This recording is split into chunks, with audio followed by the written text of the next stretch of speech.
Freeberg, what's your take on this reported by the Washington Post and I think confirmed by Politico move by Kamala Harris? Thank you for to asking. Price fix. Thank you for Do you have asking, any feelings Jake on Paul. it? Yes. Yeah. I unequivocally hate socialism. Socialism destroys innovation, destroys productivity, and destroys individual liberties. Agriculture and food markets have insanely competitive dynamics because there are commodity markets, there are tons of competitors. There is no monopoly in making food, there is no monopoly in making CPG products, there is no monopoly in retail, there is no monopoly in grocery stores. It is a small margin, highly competitive, highly fragmented, free market.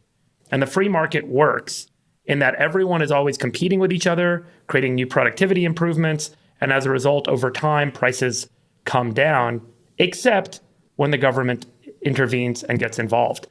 So I would argue that the real cause of price inflation in food is not the supposed price gouging by corporate players in the ag and food industry, all of whom are deeply competitive with one another, but rather is the result of the inflation associated with government spending and stimulus coming out of COVID. Nick, Exhibit 1. The Fed balance sheet. From COVID to today, the Fed balance sheet grew from $4.2 trillion to $7.2 trillion, a growth of 70%. The Federal Reserve went out and they bought assets and they issued debt to banks and introduced liquidity into the system. If you go to the next slide, as a result, the M2 money supply increased from 15 trillion to 21 trillion since COVID, a 40% increase.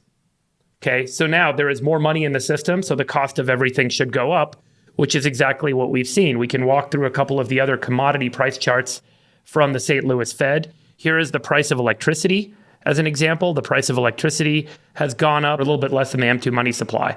But the truth is, when you start to actually look at ag commodity prices over time, what's happened is there was certainly a boost coming from COVID, but the competition and the challenges in overproduction in the ag markets has started to hit and started to bring prices back down. So here's the price of strawberries. Strawberries today are selling for less than they were pre-COVID. Potatoes are now back to where they were pre-COVID.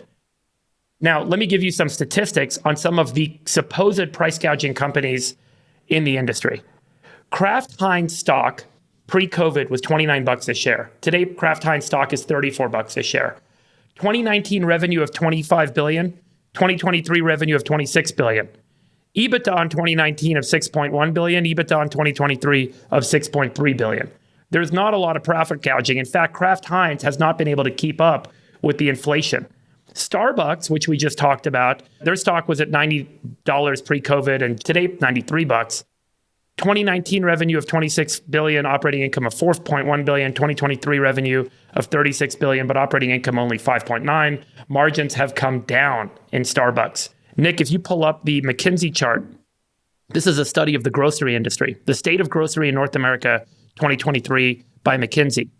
Accelerating pressures on profitability to cope with the pandemic's upheaval, grocers have had to dramatically increase CapEx, increase supplies. As a result, they've seen a significant impact on margins. Here's the margin profile pre-pandemic and today. Gross margin has declined by 2 points from 47.6 to 45.6. EBITDA margin has declined by 1.5 points. And now let's just go to the final chart, which is CPG companies, the companies that make food and sell it to consumers. As you can see, during the COVID era, the 3-year rolling TSR has declined since COVID across the board. So food companies are seeing food prices come down. So farmers are really suffering. Labor costs have tripled since the pandemic, but they're still having to sell products at the same price. CPG companies have lower margins and supermarkets have lower margins. So there is nowhere in the ag or food supply chain that we are seeing fundamentally price gouging or profit taking happening. What has happened is the cost of labor, the cost of moving stuff around, the cost of fuel, the cost of electricity, the cost of goods has all risen with inflation because of the increase in the money supply and federal spending and the stimulus associated with the Federal Reserve buying assets onto their balance sheet.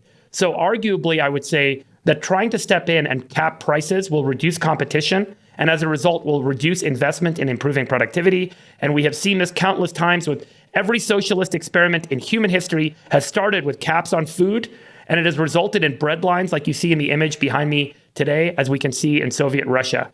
This is a mistake. It is a problem. It is anti-American. It is anti-free market. It is anti-innovation. It is anti-productivity. And ultimately, it's anti-liberty. And I cannot stand it. That's my rant. Okay. Thanks for coming to Freeberg's TED Talk. Chamathia, so you're nodding strongly in agreement. This is just dumb and pandering. Am I correct? There is no sustainable solution to inflation if you cap what a company can charge, because what they'll do is they'll just stop producing. They'll manage Stop to competing. the margin that they'll just stop. And the reason they can stop is that they would rather contract and maintain their profitability than lose money. And then what happens is there's less products in the market, and so the prices go up. So I think it stands to reason that the Harris campaign has access to some reasonably smart people.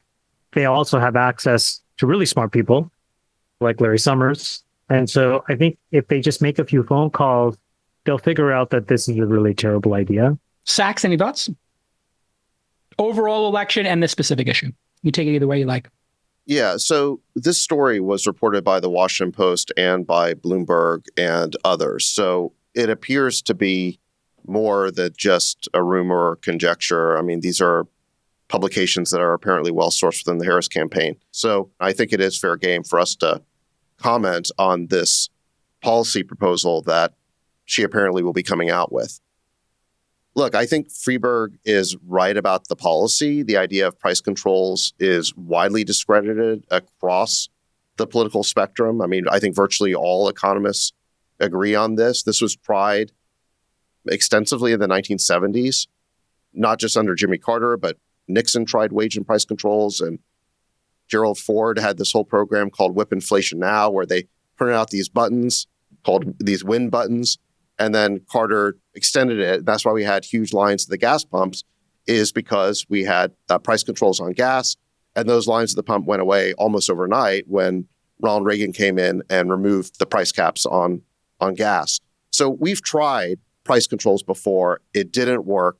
And it is remarkable that she would be proposing here potentially as her first major policy proposal on the economy to go back to this 1970s era failed policy. And I think it's really tipping her hand in terms of where her economic proposals are going to come from and what she really thinks. Keep in mind that throughout the Biden presidency, he rhetorically would blame corporate greed for the rise in inflation we saw as like a scapegoat because he didn't want to blame himself for all the spending. But she's going further now and actually instituting this as policy. Yeah. And so just to be clear with